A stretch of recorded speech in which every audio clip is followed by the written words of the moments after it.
talking to the masses.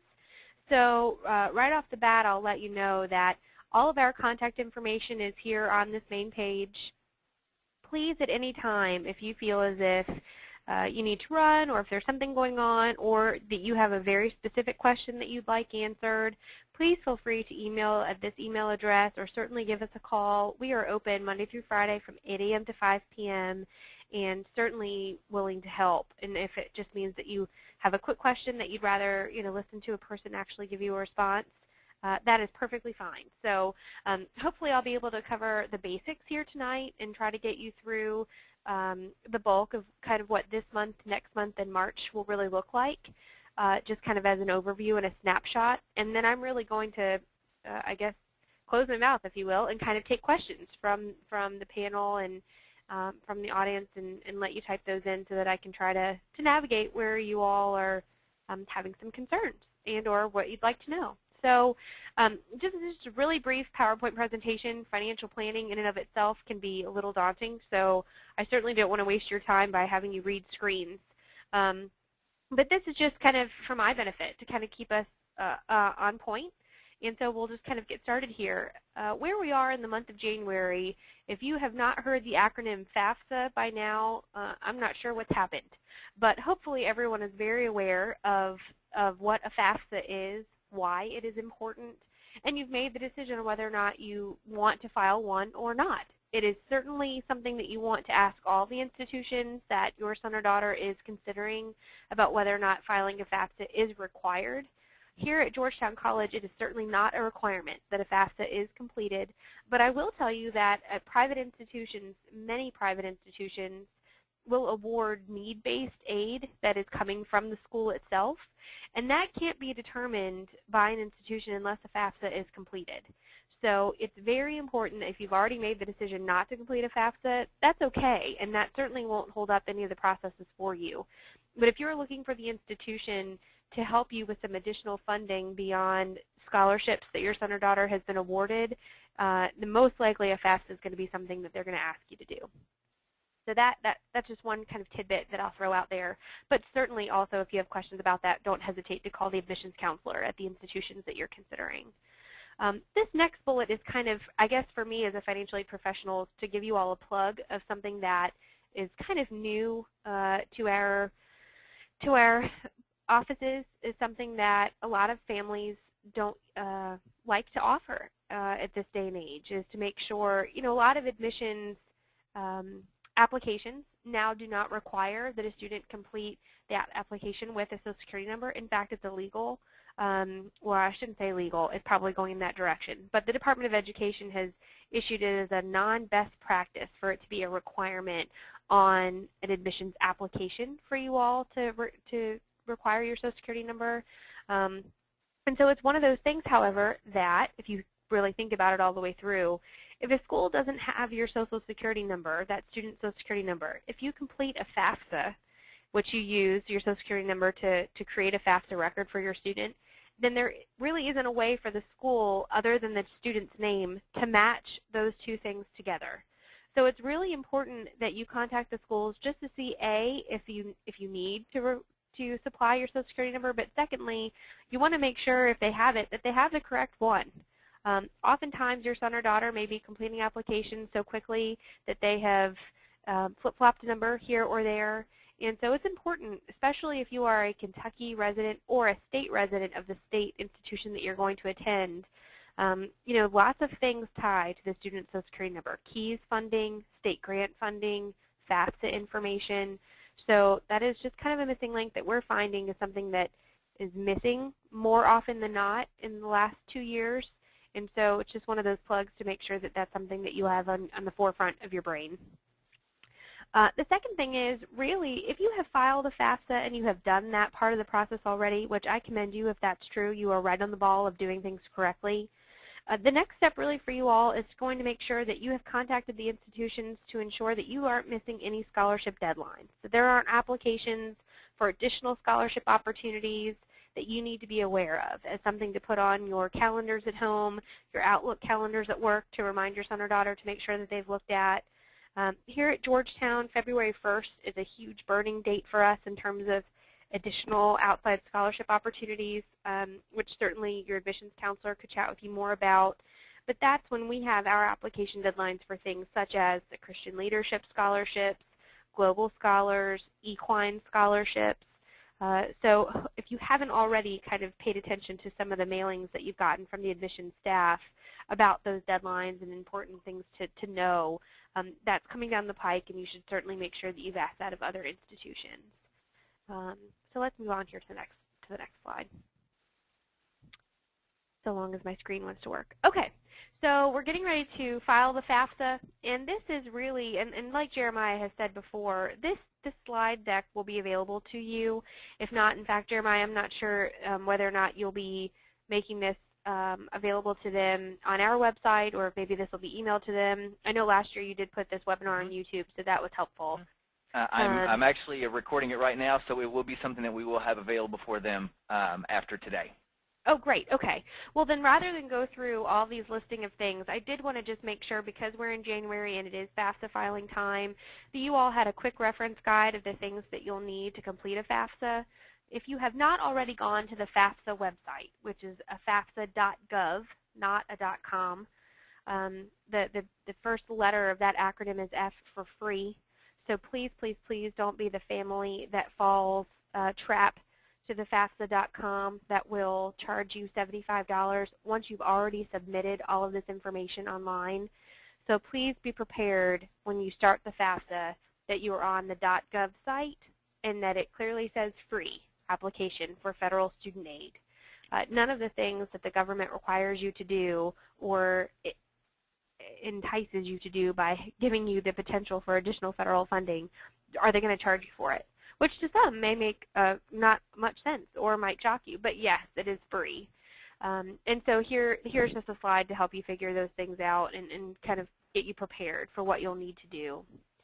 This is a slide that's incredibly important, and the reason is because this is common FAFSA errors that here in the financial aid profession we see every year, and it's not something that we see more of or less of really in the last 5 years. They're pretty consistent, and it's so easy to do these things. So if you have already filed your FAFSA, make sure that these things are accurate, even if you log back into your FAFSA just to review it one more time. If you have not yet completed your FAFSA, I encourage you to do so here in the next week or two very quickly. But secondly, make sure that you are not going to fall prey to one of these very easy mistakes to make. The first one is when you log into the FAFSA itself, when you go to the main page of the FAFSA, you're going to have a 3-step process that it will help you navigate through. And the first step of that process is to apply for a PIN number. That PIN number is the federal signature that you will have for all of the documents that you as a parent and the student will need to sign with the federal government really for the next 10 years. And I say that because it's incredibly important. Every year that a student has a FAFSA filed, which is something you do every year for them while they're in college, when the student needs to sign a master promissory note for federal student loans, that FAFSA PIN number is a PIN number that they will use every time. It is there, strictly related to them with their Social Security number, and it's their PIN number for the next decade. So it's incredibly important that you make sure that a FAFSA PIN number is something that you have and that you keep track of. So you want to make sure before you have filed the FAFSA, before you submit it, that both the parent and the student, and just one parent, and the student has used the PIN number to sign it. The second one here is an incorrect Social Security number or an incorrect birth date. And I know as soon as I'm sitting here that it's going to happen, that because I know that this happened to me as well. My father, while I was an undergraduate student, used to file the FAFSA for me. I mean, I would sit down with him and he'd say, Tiffany, you need to understand what these things are. And so I would sit and I'd watch him, and this is, I'm going to age myself, but this is when everything was done on paper forms and we had to mail them in. But I would sit down and I would sign it at the end of the day, but I remember completing the FAFSA with him, but he really did all of the components. I didn't know what my parents' tax information was, so it made sense that he did it. It is so easy, however, when a parent is completing the FAFSA for the student, that the parent ends up putting their Social Security number in the student section, or they get their date of birth in the student's date of birth section, because you easily forget that you're completing it for your son or daughter because you're just trying to go through the motions.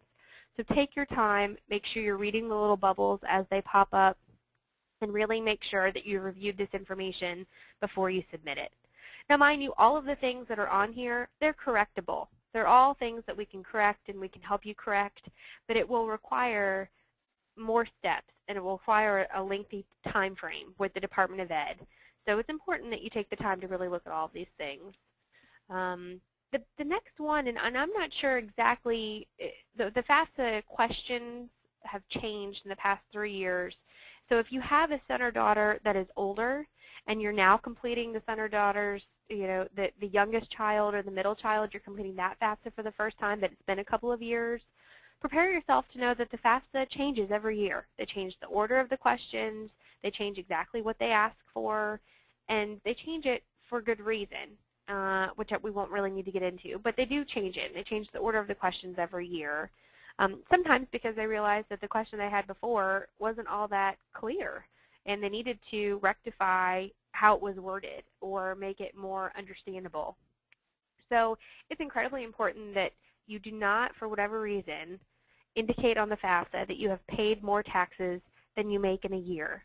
I'm not sure why, but in the last 2 years that has happened quite a bit, and that parents and students are flipping that information, or you're finding that student information in terms of their financial numbers really are the parents' financial information, but they have somehow put them in both spots. So it's just one of these things that can all be chalked up to taking your time. Take your time, read the question, and go from there. And if you get stuck, you can save it and call someone, call a financial aid office and let them help you through. That's perfectly fine. If it's late at night and you're doing the FAFSA and you have questions, that 800 customer service line on the FAFSA, they're there in the evenings as well. So please use a lifeline if you feel like you need one. I'm going to move on, and that is just kind of the general timeline of things that you can kind of anticipate where we are right now and what the next couple of months will look like. If your son or daughter is a senior, then this is kind of what's happening, and that is that we're in FAFSA month. That's pretty much recognized in the nation. January is FAFSA month. So that's where we are right now. Every college should be kind of jamming at you the FAFSA acronym and trying to make sure that you know to do that. February is where we always say, make sure that you're not behind or you're not missing any scholarship application deadlines. Most private institutions are going to have separate scholarship options, and you want to know whether or not there are things you have to apply for, or whether or not the school will just kind of consider you as an applicant with your main application for admission.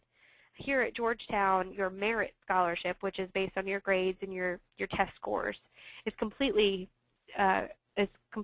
derived from your application for admission. However, we do have additional scholarships, and those do require applications. So that's a great question to ask of all the institutions that you're looking at. March is where you're going to find private institutions start sending their financial aid packages to students and families. What we'll do is we'll get information that you've submitted from the FAFSA.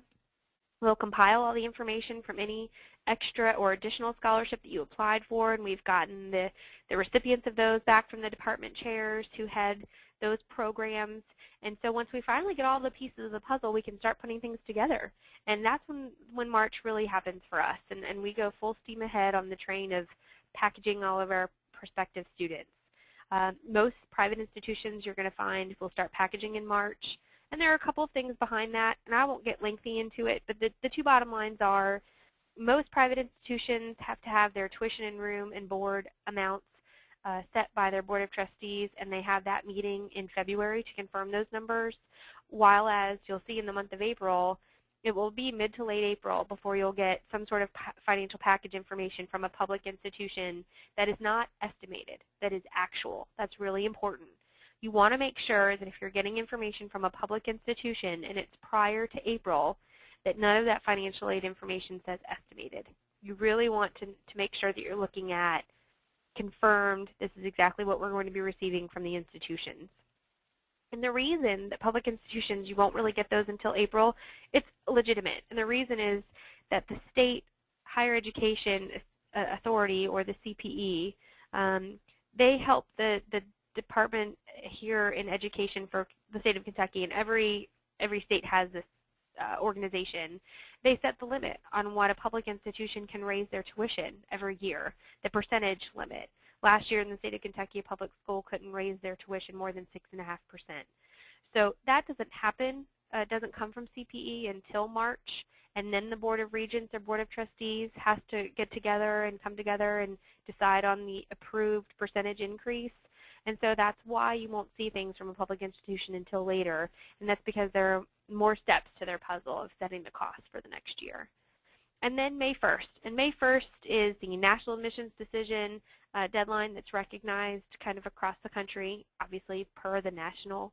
And it happens a lot that you will have not received final numbers from all of your institutions in the financial aid packaging realm, and so it might be that you get to May 1st and you haven't been able to compare apples and apples from all the institutions that you're looking at.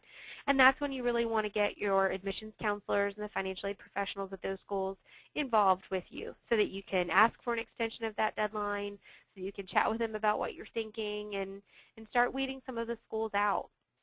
It is absolutely appropriate if you have made a decision early you know, to talk with the school about those decisions and walk through them. It's also really important that when you do get financial aid packages from all of the schools, and this is only if you feel comfortable, but feel free to ask a financial aid professional at one of the schools that you're interested in to look through all of your offers with you and try to make sure that, you know, if something looks too good to be true, you want to make sure you're understanding what that looks like and what those things are really saying. I did that with a family last year who said that, you know, their financial aid packages were all pretty consistent except one financial aid package, and they just could not understand how this one school could be offering so much more money than the others that were all very similar. And I had a really good relationship with this mom. She had been calling me since I needed to complete the FAFSA, and so we were walking through it. And sure enough, in the financial aid offer that was presented to her from this one institution, there was some additional loans on there that she just wasn't aware of the fact that they were loans. So, you know, it's just something that you really want to make sure you're taking a look at. So when March starts to happen and April starts to happen, that's when you should feel very comfortable talking to financial aid folks at the schools that you're looking at and really sitting down and trying to make sure that you're comparing all the right things and that you're understanding how all of these things will calculate and what they'll look like. Okay, so this is just kind of in review, and this is you know, the types of things you can see on an aid package when they start to come out in March. And we won't go through this extensively. Like Jeremiah and I have both said, this webinar and these slides will be available to you to review. And certainly, like I said, if you get to a part where you're at a standstill and you're just not sure what the next step is, please feel free to use us as a lifeline and call us and let us know how we can help or set your mind at ease as some of the things are transpiring. And I certainly don't expect that you'll remember everything that I say tonight. In fact, Jeremiah and I laughed because we did this webinar much later in the season last year, and so I said, wow, this PowerPoint really needs to be updated. We're in a very different phase of our prospective student process here, so we understand. And it's a refresher for us as well because you do these for so long, and then you have to remind yourself you're at this part of the cycle. Here are some basic internet resources for you. Like I said, it's FAFSA.gov, not a .com. General information about financial aid, some of definitions of terms, key terms, that can be found at the KIA.com, which is the Kentucky Higher Education Assistance Authority. It's a non-for-profit, and it just helps kind of make things a little bit more user-friendly in explaining to a family general rules of thumb and how to look at some things. And here are some outside scholarship websites. If I can leave you with anything tonight, that is outside scholarships are fantastic. They are hard to find. It is a challenge, but they are out there. The biggest thing that I could say to any family is please don't pay for an outside scholarship service. There are way too many scholarship sites that are free, that you can set up a profile and have them try to connect you to lots of different scholarship opportunities. But to pay for an outside scholarship service, in my professional opinion, is really a waste of money. None of the thing, you know, college in and of itself is going to be an expense. It's much like making any other large financial decision. You want to make sure that you're doing the research and you're figuring out the best practice and the best ways to get things accomplished and tackling how to pay for those things, what the next 4 years type of investment will look like. So don't take this as one of those opportunities to pay for something thinking that you'll have a return for your investment on that. I just don't know that I believe in that at this point. I'm not sure that I believe that paying for an outside scholarship site gets you any closer to actually receiving one of those outside scholarships. So I guess that's my plug for not paying on those things. Final advice, and this is kind of where I'll leave it, and then we'll open up for questions. But my final advice is here, make sure that you're very aware that, your stories from different friends and newspaper articles, things that you see in the media, they can be misconstrued and they can be really misleading. And, what friend doesn't like to brag about their son or daughter and the amount of scholarship that they received? And it's really important that you kind of know what's realistic. And the reality is that college is going to be an expense. Unfortunately, the Department of Education and the government and the things that are happening in Congress and with Senate right now aren't really allowing for an opportunity for college to be paid for most students. There just isn't enough funding that's free money to pay for college education, regardless of whether or not that's a private school or a public school. So it's going to be an investment. There are going to have to be strategies involved in trying to figure out what's reality, what makes sense, what makes or breaks a decision. And so it's really important that you allow yourself the whole time, March and April, to really review everything, to ask questions. And even if you're not sure what questions you should be asking, say that to a financial aid person. Say, you know what, Tiffany, I'm really not sure what questions I should be asking right now, but I do want to make sure that I'm not leaving a stone uncovered and that I'm getting everything for my son or daughter that they can get. That's a perfectly legitimate question. If I were a parent, I'd be asking the same thing. So that's my little piece on that. The other piece is here, don't procrastinate. The state of Kentucky has state grant funding that every year exhausts much sooner than the year prior. Last year, state grant funds started exhausting on February 6th. So it's incredibly important that you file a FAFSA and that you have it submitted early. You need to make sure that you are estimating your FAFSA information. If you know that your 2013 income was very similar to your 2012 income, pull out your 2012 1040 and use that as an estimate on your FAFSA information. That is perfectly acceptable. You'll be completing the FAFSA as an estimate. It's one of the first drop-down questions when you do that. Is this an estimate of your tax information? Do you plan to file in the future? And you'll hit yes. This is an estimate, and I do plan to file in the future. So if you know that tax information from one year to the next didn't change all that much, it's okay to use tax estimates. In fact, I encourage you to do that. At no point do I want anyone to ever say that I did not tell them to file this FAFSA early and to estimate your tax and your income information. You do not have to wait to have a W-2 in your hand to complete a FAFSA.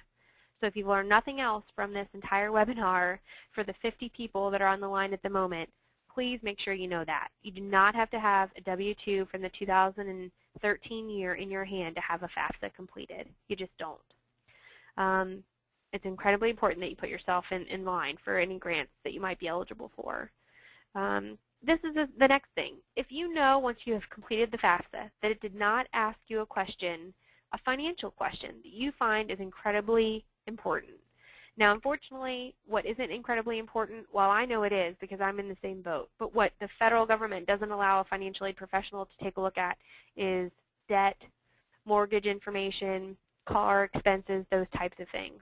But if you had a job loss or a change of income or a lot of medical expenses because of a surgery or an illness, if you've been divorced or separated, these are the types of things that the FAFSA probably won't capture right away, and or it could happen that you filed the FAFSA and 2 days later you were laid off or something like that happened. Those are the times when you need to call a financial aid professional and let them walk you through this process and let them help you. There are things that we can do to try to make sure that the FAFSA is estimating a correct depiction of what your family income and information will look like in the next year. And so you need to allow the financial aid professionals at the schools you're looking at the option of helping you. So it's incredibly important. While I know it can be a pride moment and embarrassing, it really is one of those things that you'll be helping yourself if you let somebody know that something like that is going on. And this is my last little plug about paying for college as a partnership amongst the students, the families, the federal and the state, and the colleges. Here at Georgetown College, we invest quite a bit of funding in our incoming class because we know that they need it and we know that they're worth it. And so it's important that you have a FAFSA completed. And so if we can find any way to help you with our own institutional dollars, then we certainly will. But like I said, you know, the reality of there being enough funding from the government or an institution to cover all of college is not all that much a reality anymore. But we certainly have options, and there's certainly things that you have options that you can choose from and decide from. And that decision was ultimately going to be the families and the students and the parents. But at least let us give you those options so that you can make a really good decision. Jeremiah, is there anything that you can think of that I may not have covered in where we are in the time frame of FAFSA filing and financial aid?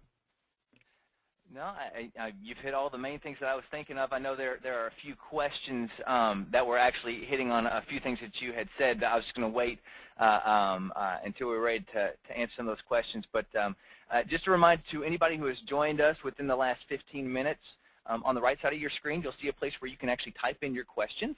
And I definitely encourage you to use that area and let us know what kind of questions you have, and we'll definitely try to answer as many of those as we can.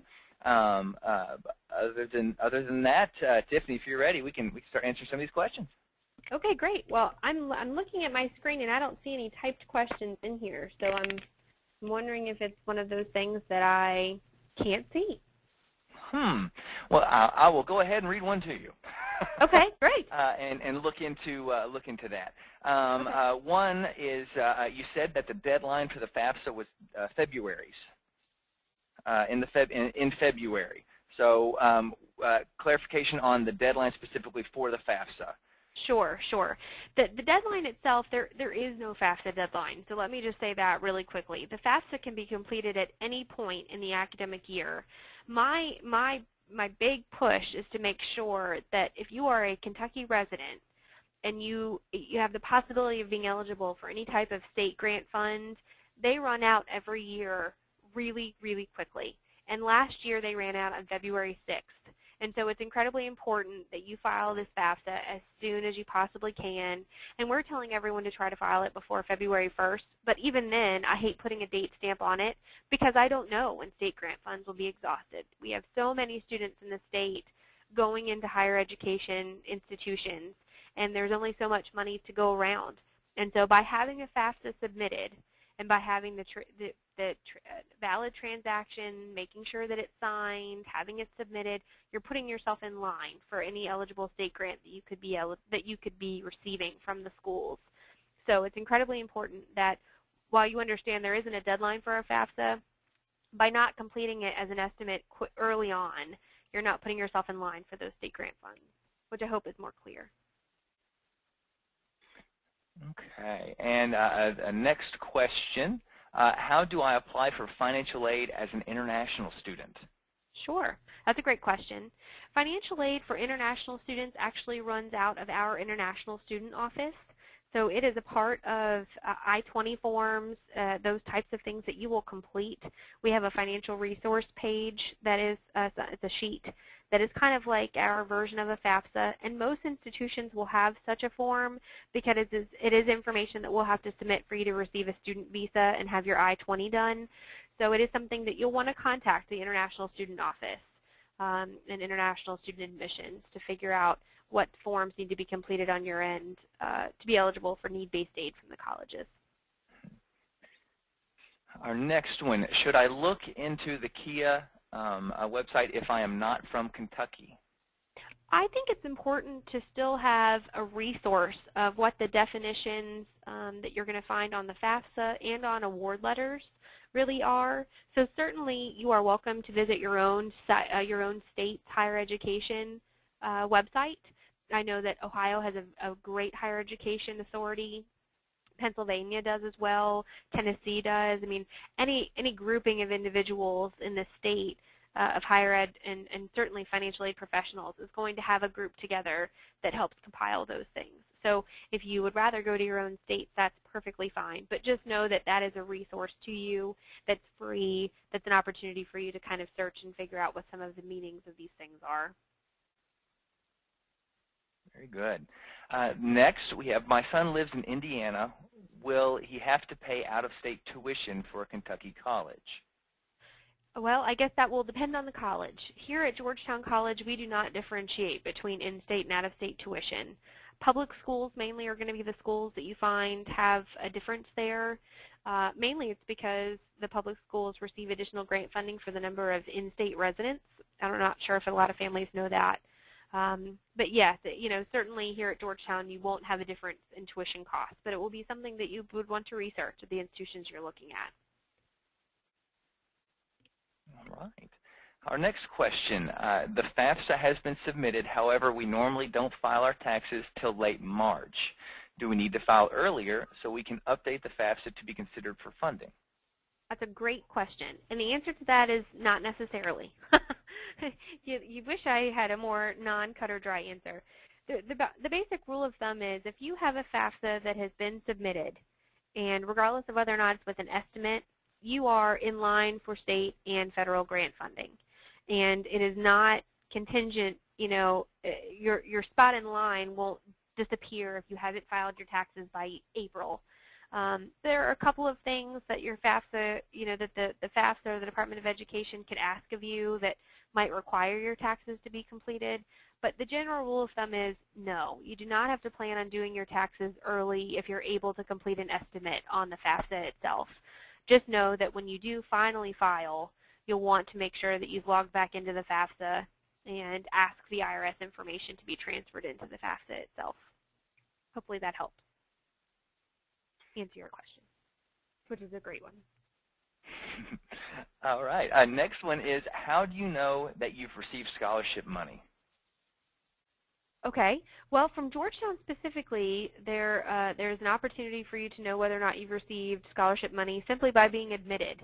100% of Georgetown College students who are admitted to the institution are eligible for some form of academic scholarship money.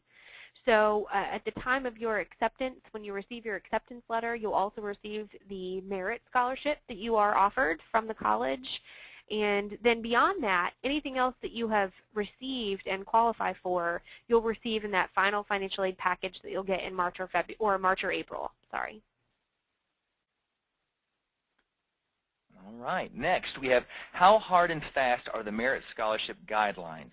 If a student has an ACT score but is just below GPA requirements, does Georgetown have any discretion in awarding additional scholarship award? Jeremiah, would you like to tackle that, or would you like me to? I'll just start with saying the general rule of thumb is that every institution is going to work off of a matrix of some kind that gives you, a general idea of, I have this GPA and this ACT, and it warrants this merit award. Now, it will happen, however, that a student's ACT score can, be increased by a December test date, that, a GPA can look different on, when they first applied in August than it would after their first semester of their senior year. So there are opportunities for you to make sure that the admissions counselor, who really is the cheerleader for your son or daughter at this point, to know that information, to know that they've taken an additional test, testing date to raise their score, to know that they've done really well in a subject that they've been struggling with for the last couple of years. It's important for you also to know where the emphasis lies on the scholarship determinations at each school. Here at Georgetown, I'm a firm believer in the fact that I would much rather, I'd like to have more weight on a GPA than I would on an ACT score. Some people may not agree with that, but I agree with that for this reason. I want to know what type of student your student is and the effort that they've put together, what they've been able to accomplish over a 3.5-year span, not what they were able to do on one Saturday by studying quite a bit. So, you'll see that there are ways to do a 60-40 split of whether or not it's GPA or ACT, and every school is going to make the determination of what they value most in a student.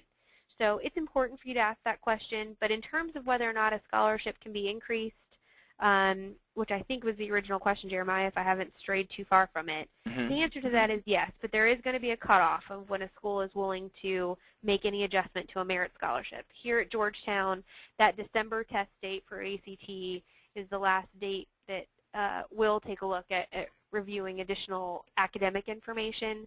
But sometimes it's happened that we've had some adjustments before the February 1st deadline. Beyond February, we typically won't make any adjustment because then it will mess up what the financial aid office is preparing to work on here in the next couple of weeks. Mm-hmm. Next, we have, and this is one that we kind of touched on a little bit already, is are there any important Georgetown deadlines that would give a benefit if you filed FAFSA, if you filled out the FAFSA by that deadline? And the deadline, obviously, is February 1st for us, is really the most important day when it comes to financial aid and getting your test scores in. But is there any more that you would like to add to that, Tiffany? In terms of if there are additional opportunities for aid if you meet that deadline? Right. If That's kind of the original. Yeah, deadlines that would give a benefit if you filled the FAFSA out by that deadline. Sure. We don't offer what I think the person is kind of referring to as maybe an incentive type of scholarship, which is something that we don't offer. But what's incredibly important is to know that most institutions who give need-based aid to FAFSA filers, if that FAFSA filer would have earned state funding from filing their FAFSA early and being in line, the schools are not going to make up that difference. So, for example, let's just say that you are a family who would have been eligible for a Kentucky tuition grant, which is roughly $3,000, and that institution typically gives need-based institutional aid. The institution itself isn't going to make up the $3,000 that you have lost of free money from the state. So while there isn't an incentive necessarily from the school to do an early application, there certainly is an incentive for you and for you to know that the schools most likely aren't going to be making up that difference. Mm-hmm. One question we have here is, if you are not a Kentucky resident, how important is it to have the FAFSA filed by February 1st? Well, you know, in general, I think it's always a good idea to make sure that the FAFSA is filed early, if for no other reason than to know that the process works the same at every school, and that the financial aid office will start to pull in FAFSA information and start to award students in early March. And so it's important to make sure that you have a FAFSA filed, because otherwise, if you have noted on the application for admission that you're someone who is intending to complete the FAFSA, but the financial aid office hasn't received the FAFSA at the time that they've started to award students, they're going to skip over your son or daughter's file and move on to the next student. And the reason is because that son or daughter's file isn't complete yet. It's not ready for everything that we know is coming to go ahead and put a financial aid package together. So maybe the February 1st deadline wouldn't be necessarily as important, but really trying to make sure that it's filed before the end of the month of February so that when financial aid offices start to award and do their entire packages, you have everything in that file checked off so that the financial aid office can start their process for you. Mm-hmm. And I know we've touched on this a little bit, but how can you file the FAFSA again when you don't have your W-2s already? If you don't have your W-2s already and you know that your 2013 tax information is very similar to that of 2012 tax information, even if it's plus or minus $2,000 to $3,000, say you were lucky enough to receive a raise, you can use the 1040 from 2012 to complete your tax information on the FAFSA itself. Complete the FAFSA with your tax information from the previous year. Basically, and this is perhaps not all that eloquent a statement, but the FAFSA, the point of the FAFSA is to determine what your financial outlook for the family is going to look like in the academic year in which the student will be attending. That's why the FAFSA is done with the 2013 tax information when they're going into school in 2014. They're assuming what happened in 2013 will be a pretty good depiction of what's going to happen in 2014. So if you know that that's not true, if you know that there are things that have changed, those are the types of things you want to call the financial aid office about. I hope I helped. I hope that was the right answer in terms of answering the question. Our next question is, do these scholarships have to be in your office by February 1st or postmarked by February 1st? I'm assuming this question is referring to the special program scholarships that have, these are the additional scholarships that are connected to specific programs on our campus. And they do have a February 1st deadline. Those have to be either received or postmarked. They are mostly online versions of these applications, so that you don't have to worry about printing, writing, and mailing. But there are PDF versions of some of these as well that are located on our website. But if you're doing a paper copy, and you're mailing it in, as long as it's postmarked by February 1st, you should be just fine. And I do want to throw out, to get more information about these programs, if you go to gogc.me/SP-scholarships, that is just a directory page that has a list of, I believe, the 6 scholarship programs that, or 6 programs that have scholarships with them. And there's information about those programs as well as links to those scholarship applications. But February 1st is the deadline for those, and you can complete those online as well. But any additional things you want to say about the special program scholarships? No, I think that's great. No, it's perfect. All right, all right. Next, when we filled out the estimate calculator, what does it mean when it says other gifts? Okay, that's a great question, and what that family is referring to is there is an estimator, which is actually a requirement by the Department of Education that every school have an estimator online. Other gifts are going to be gifts from the college and or gifts from state or federal grants that we might have estimated for you.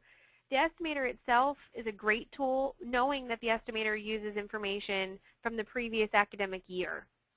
So at this stage in the game, I would say doing the estimator on a school's website is not the thing to do. The thing to do right now is to make sure that you have a FAFSA completed, and they are not one and the same. But I hope I've answered that question. The estimator information where it says other gift is going to be assuming other gift either from state grant funding or from the institution components. But it's incredibly important to make sure that even if you've done an estimator, you still have an estimate of the FAFSA completed. All right. And this is, how quickly do you need to correct your FAFSA if you estimated taxes and so forth? Will it make a difference in aid if it is close to or after February 1st when you correct it? Oh, great question. The bottom line is it won't make a difference to aid when the correction is made. However, it will make a difference to aid if when you correct the FAFSA, the financial information on the FAFSA grossly changes. So hopefully that makes sense. You know, if at the time you've completed the FAFSA, you are estimating to the best of your knowledge, but when you actually do your taxes, you realize that your estimate is not all that close, then it is very possible that the information that the financial aid offices have put together for you may change. And so you want to make sure that you are doing the estimate on the FAFSA, that you are doing as thorough an estimate as possible. As a general rule of thumb in the profession here at Georgetown, if the FAFSA itself doesn't change by a considerable amount, then the financial aid offer won't change. But sometimes the financial aid office doesn't have any control over that because it will be determined about, by whether or not federal grants or state grants are received. So in terms of the timing of when you make the correction, I don't know that that's necessarily important, but the tool that the FAFSA has right now is called an IRS data retrieval tool. So once you have completed your taxes and you have submitted them online, you have filed your taxes online, if you wait 10 business days after you have filed your taxes online, you can log back into the FAFSA record, and it will ask you whether or not you would like to pull in your tax information that has been filed from the IRS into the FAFSA record itself. So please, oh please, oh please, if you file your taxes online, allow yourself the beauty of an IRS data retrieval so that you do not have to go through every prompt on the FAFSA again and update with your own manual input of those numbers. Let the IRS data retrieval tool do that for you. So let's break this down one more time. You're going to complete a FAFSA with an estimate of your taxes. Then you're going to file your taxes online. If you file your taxes online, wait 10 business days, log into your FAFSA record, and have the IRS data retrieval tool pull your 1040 information into the FAFSA and then resubmit your FAFSA transaction. Hopefully that makes sense to everybody. If you have questions about that, please email me. I'm happy to help you. But that really is going to be the nicest, easiest, most simplistic way to handle this process. But I certainly I urge you all to make sure that you're estimating, and if you're not able to file your taxes right away, and if you happen to be one of those families that owns their own business and you cannot file electronically for whatever reason, that's okay. You just won't be able to use that data retrieval tool. So you'll be somebody that has to log in manually and update that FAFSA information. We have another one. I do not currently live in Kentucky but plan on moving there before the school year starts. How is in-state tuition dealt with in a case such as that? Well, whether or not a public institution will honor in-state tuition for you, I think you're going to find that very difficult. I have worked at public institutions as well as private institutions. At 2 public institutions that I've worked at, both in the state of Virginia and here in the state of Kentucky, they have very strict policies on what they consider in-state tuition allowance. And you must have lived in the state for at least a year to be in order to receive in-state tuition. So that's going to be a question that you want to ask institutions that have a difference in between in-state tuition and out-of-state tuition. Again, here at Georgetown, the tuition amount is the same, whether you're an in-state or an out-of-state student. But any institution that you're looking at that definitely differentiates between the two, you'll want to ask that question of them and what their policy is on in-state or out-of-state tuition guidelines. Here's another one. Does each major offer scholarships? How do we find out about those scholarships with, I guess, like departmental scholarships? Sure. Departmental scholarships do not happen from every major. Departmental scholarships as a whole will happen for upperclassmen because it's very important that you have declared a major before the department will decide to gift you with funding. So it does happen that as an upperclassman it is possible to receive a scholarship from your department. And most often our departmental scholarships are stemming from endowed scholarships or scholarships that alums or major gift donors have allotted to that department itself.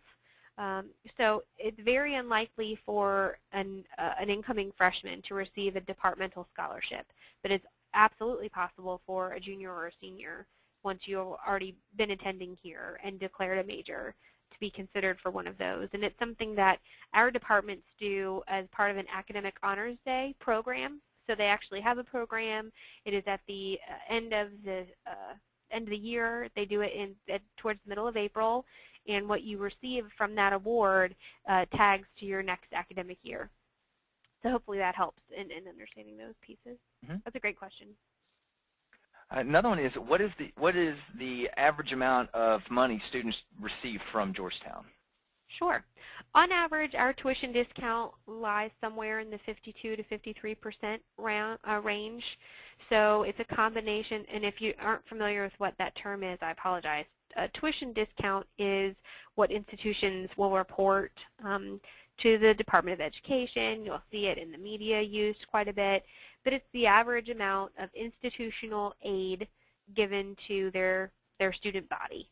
And for us, students typically on a financial aid package receive just about 50% of the tuition costs at Georgetown as an aid package amount from the college. Of course, that's an average, and so that won't happen to every student. Certainly if you're a family that doesn't file a FAFSA and the academic award that the student receives isn't half of tuition, then you obviously wouldn't hit the 50% mark. But if you're a student that has filed a FAFSA, there is some need eligibility there, and you are a pretty solid academic student, then it's very possible that you'll hit that amount. Another question is, after the FAFSA is completed, will it affect our initial award that we already received from our acceptance letter? No, they are two different things. The acceptance letter and the merit scholarship that you receive from the admissions office has absolutely nothing to do with a FAFSA being filed.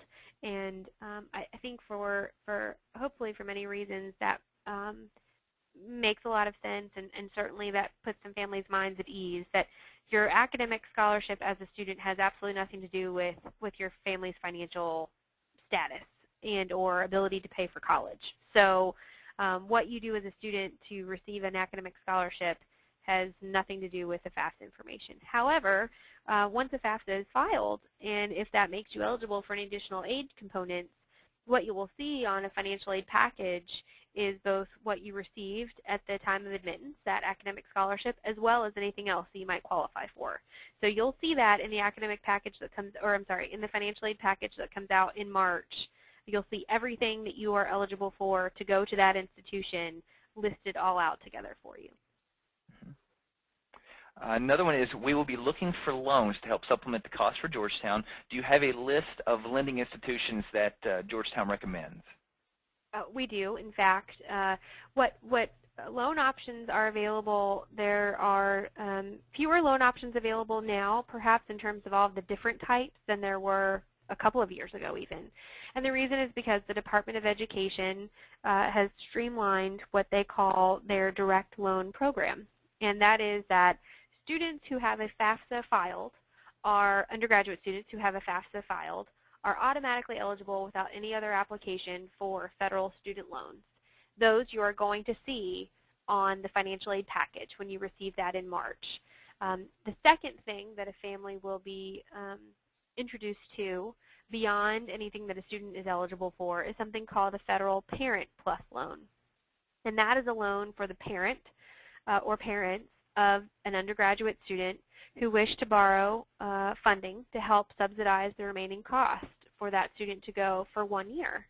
And so the Parent Plus loan is something that you will really not start to do until the month of June.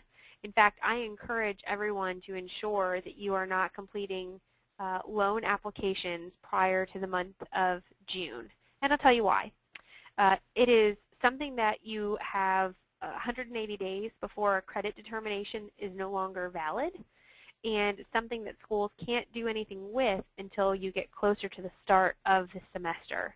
So you do not want to go out right now and start applying for educational loans, because what you've applied for won't be valid at the time at the time a school is ready to certify the fact that the loan can come for your student.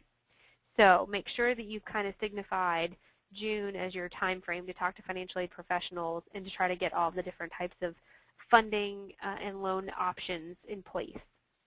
The third type of loan, after you've reviewed student loans, you've reviewed Parent Plus loans, the third type of loan that you're going to hear about is something called a private education loan. You'll hear them referred to as alternative loans. These are loans specific to the student in the student's name, and 99% of the time that student is going to have a valid, credit-worthy cosigner in order to receive that type of loan. And these lenders are, you're going to see lots of marketing for different types of lending institutions that offer educational loans. We ourselves at Georgetown, no institution can have, we can't help you pick a lender. But what we offer is you the opportunity to look on our website through a tool called Fast Choice. So you're going to see that on the financial aid homepage, at the Georgetown College financial aid homepage. It's something called Fast Choice. And it allows you to research different lending institutions and select a couple and kind of research the ins and outs and the differences of those so you can make an informed decision about the institutions that you'd like to apply for loans through. Next we have, I noticed in section number 3 it says to notify if we have high medical expenses. Do we just notify the business office? No, what you want to do in this case is if you have high medical expenses or things that you know that the FAFSA hasn't captured that are important to your lifestyle, that's something that you want to inform the financial aid office of, and something that you should do once you have filed the FAFSA. And then what's going to happen is the financial aid office at every institution is going to ask you some additional questions and probably for some documentation. And while I know that it can be frustrating to try to compile the things that they might ask you for, know that they're doing that so that they can help you, and also because every financial aid office in the country gets audited by a federal auditor to make sure that we're doing everything the way in which the Department of Education allows us to do them. And so if you are in the situation where you know you're going to be informing one school of something that is additional to what the FAFSA didn't ask, go ahead and do yourself a favor. Once a school has asked you for some documentation, you might as well assume that other schools are probably going to want very similar things. So if you're going to make one copy, you might as well as make as many copies as the schools you have listed on that FAFSA that you would like that information told to. Because every institution is responsible for doing and collecting that information individually and taking a look at the things that their campus policies will allow them to review. So every school is going to look at and allow themselves to take a look and change figures for you different than another, but we're all doing so within federal guidelines. The next question is talking about you receiving these different types of financial aid and then covering the remainder of the cost. Of course, we had talked about loans, but I know there are a couple other options that might be in regards to the payment plan option. And so what are some of the other ways to help cover the remaining cost? Oh, sure. That's a great question. So, obviously we've discussed loans as a way to try to supplement some of the remaining costs. But it's important that you ask financing options at every school that you're looking at. Here at Georgetown, we offer a 10-month payment plan with that first month payment starting the beginning of August and that last month being May. So you have the ability to stretch out any remaining costs over a 10-month span. And certainly what that means is it's not all or nothing. You can have the student take some student loan, a parent can take some parent loan, and then maybe there is an out-of-pocket per month ability to pay that the family has budgeted so that they don't have to borrow as much. And that's perfectly acceptable. So you certainly want to ask those types of questions. So we have a 10-month payment plan. You can pay by semester, and so that's perfectly acceptable. Or you can set up some type of other funding options such as loans or 529 plans, those types of things. Very good. Next, in general, is there an income amount that is a cutoff for aid? For example, if a family earns more than $125,000, is the student eligible for financial assistance? Is there a certain amount that's a cutoff? Sure, that's a great question and a burning question, as you can imagine. The general rule of thumb is that a FAFSA, once completed, at least makes a student or a parent eligible to borrow federal loans. If a FAFSA is not completed, no federal loan can be borrowed. So while there may be a cutoff in terms of the free money from the state or the federal government, if you don't have a FAFSA file, then no one is able to borrow federal loan funding. But to answer the question specifically, I think probably targeting towards just the free money component, the general rule of thumb is if a family makes over 6 figures, they may or may not qualify for some of the need-based aid. They won't qualify for need-based aid from the federal government, but they may qualify for need-based aid from the state. And the reason is because there are lots of different contributing factors to what that FAFSA calculates, and that is the number of people in the household, the number of students going to college, the age of the parents, the income amount, the asset amount, what the student themselves makes. So there are lots of different components to what makes a student have or a parent have eligibility for need-based funding. If you make 6 figures, you're not probably going to get any need-based money from the federal government, but you still may get something from the state. So it's important to know that. This next question is talking about referring back to the February 1st deadline and taking the ACT.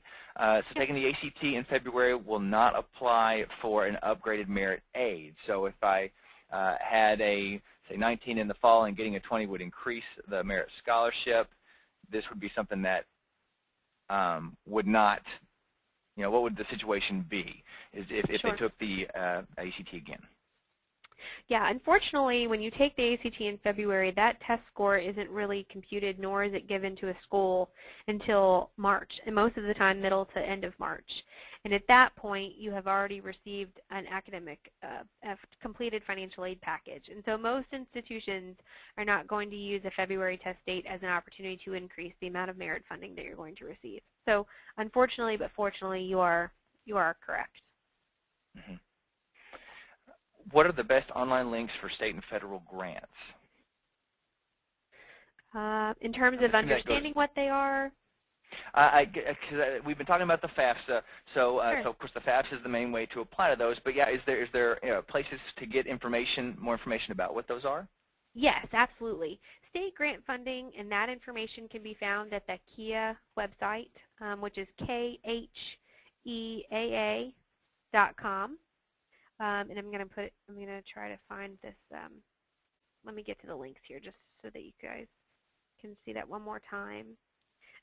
So the KEA website is really going to be your greatest source of understanding what the different types of grants in the state are and the eligibility for those. And the federal grants themselves are actually listed on the KEA website as well. And like I said, if you're an out-of-state family, your state itself has, OSHA is the Ohio, and FIA is the Pennsylvania. So every state has a higher education assistance authority.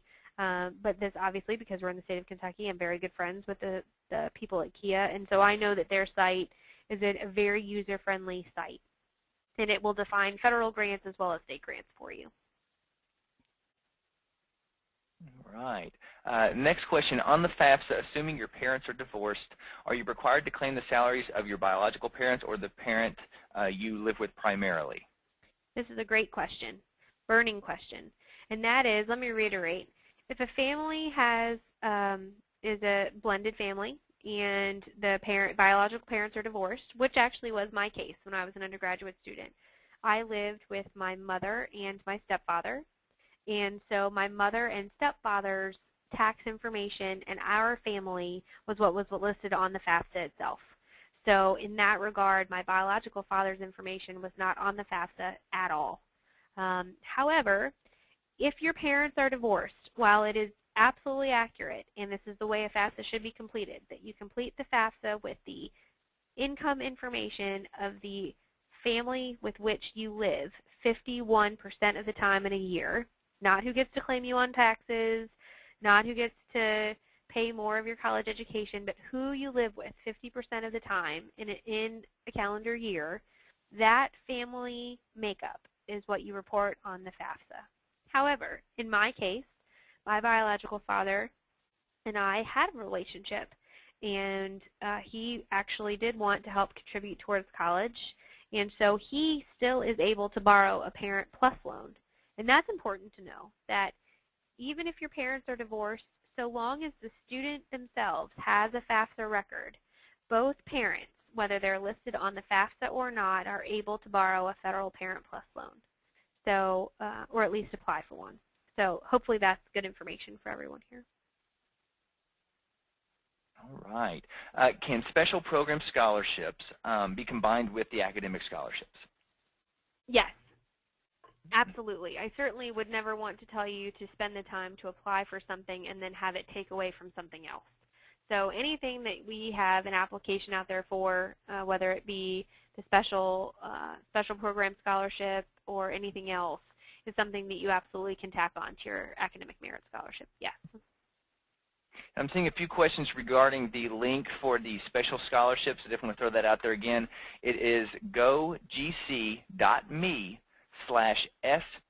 scholarships. That's gogc.me/SP scholarships.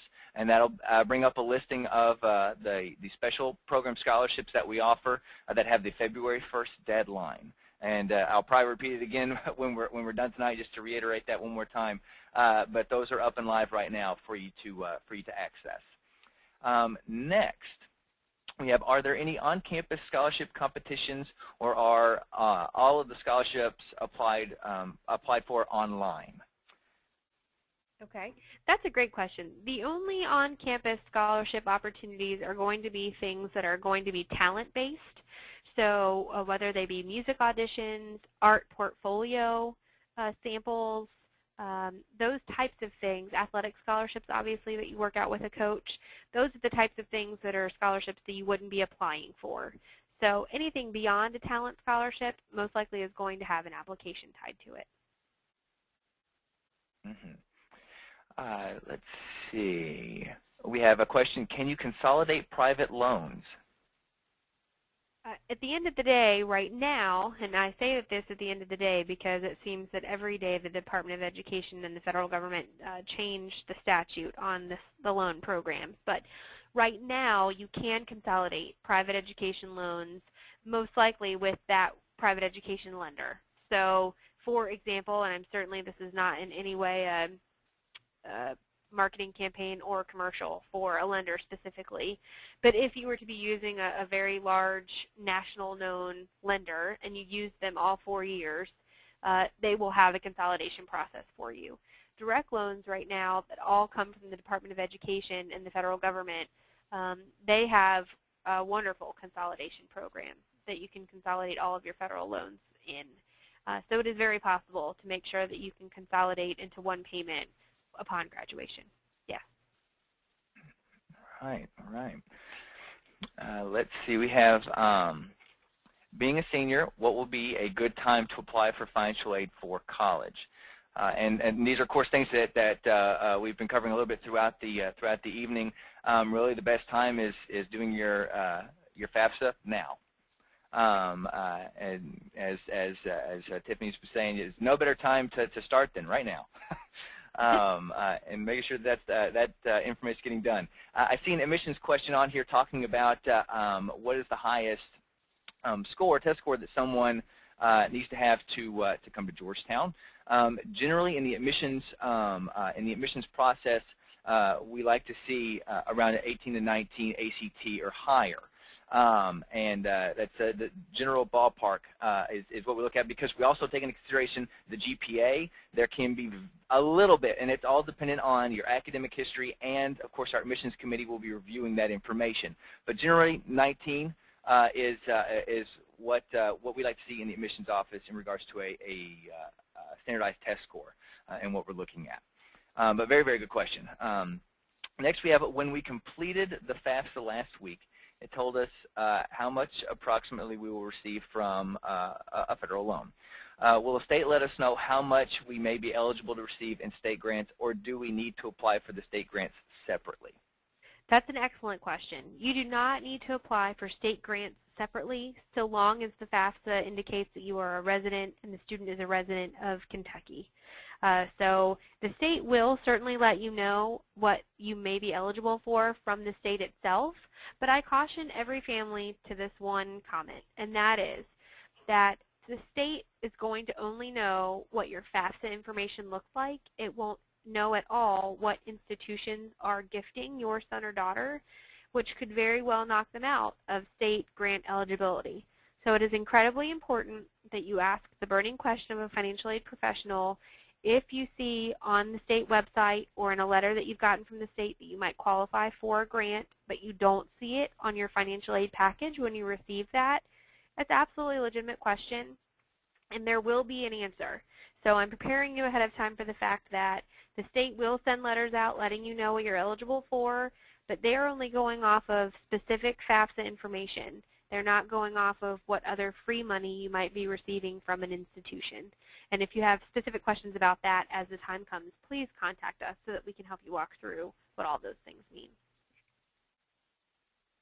All right, looks like we have one more question that's here. Are there certain scholarships do Georgetown give to business students, or does it depend on their grades and SAT, ACT scores? I'm assuming these are departmental, right? Yeah, the departmental scholarships are all going to come mainly to upperclassmen, and so they're going to be offered to upperclassmen once a major has been declared. It's going to be really difficult for an incoming freshman to receive a scholarship specific to a department. You know, just that rarely happens because none of those faculty members have worked with you yet. All right. Well, that appears to be all the questions. If there are any other questions, definitely encourage. We have a few more minutes. If you want to put those in, we're definitely happy to answer those for you. These have been great questions, and definitely hope that you have gained a lot of good information from this webinar. Again, we are recording it, as well as we'll be posting that online, and also getting this PowerPoint, Tiffany's PowerPoint out to you as well, so you can reference that as you're going through this. And as we said, we definitely encourage you to call, ask questions. That is why we are here. We want to make sure that you have as much information as possible in making the decision and going through the process. And Tiffany, if you could pull up that first slide one more time, it'll have the Financial Planning Office's contact information. Definitely say, you know, write that information down. And we're in the office Monday through Friday, 8 to 5. And definitely want to help you as much as possible. Let's see if we have any other questions. Apparently one question doesn't like the idea of that. Oh, there we go. Do you guys have any scholarships for Hispanic people, or do you have any help for them? And I would say there is one of our special program scholarships is actually we are the only school in the country that has a collegiate level Spanish immersion program. Of course, one of the main requirements of that is having a good Spanish foundation. I definitely would encourage you to take a look at that scholarship. I see another question coming up about the website, and of course to find that scholarship and other scholarships, the website for that again is gogc.me/SP scholarships. Okay, gogc.me/SP scholarships. And again, February 1st is the deadline for getting that information in.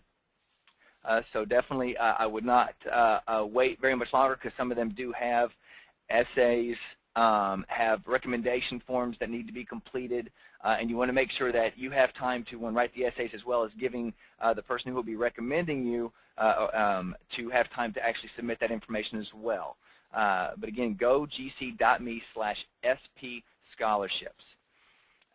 Here's a question: are there scholarships available for alumni's children?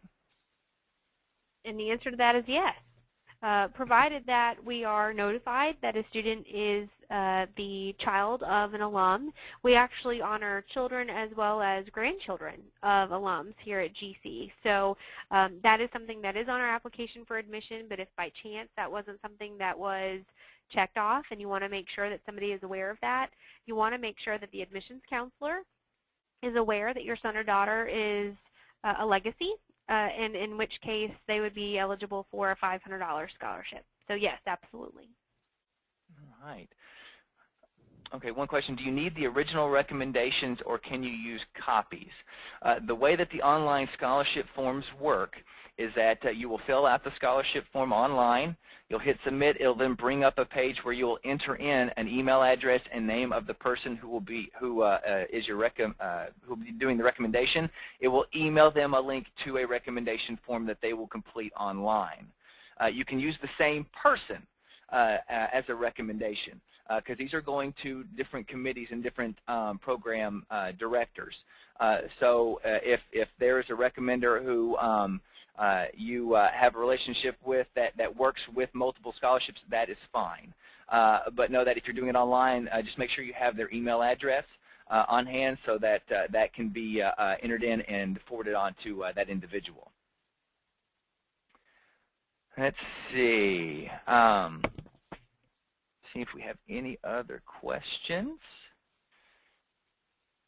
One question is, I'm assuming this might be in regards to the alumni, but saying there are no scholarships that are connected with children of individuals who are in the Georgetown Hall of Fame, correct? That is true. That we certainly do offer an alumni/legacy scholarship, and that would be something that you'd want to have a conversation with your admissions counselor about. Mm-hmm. So we do honor alumni scholarships for children of alums as well as grandchildren of alums. All right. Okay. Well, we are at the end of our time tonight. Again, want to thank you, Tiffany, so much for taking the time to share this information and answer questions. And so thank you very much for being here tonight. And of course, thank all of you guys for taking the time to ask these questions and to get this information. And again, the number is there on the screen for the Financial Planning Office. Definitely let us know if you have any other questions, any other information that we can help you with. Again, we'll be getting this information out to you as soon as possible. A copy of this webinar as well as the PowerPoint. And again, I'm going to throw it out there one more time. The special scholarship website is gogc.me/SP scholarships. And so definitely check that out and get some more information there. Again, thank you so much for being here. And again, thank you, Tiffany. Thank you guys very much. Have a good night. I hope this has been helpful. Thank you. Good night. Good night.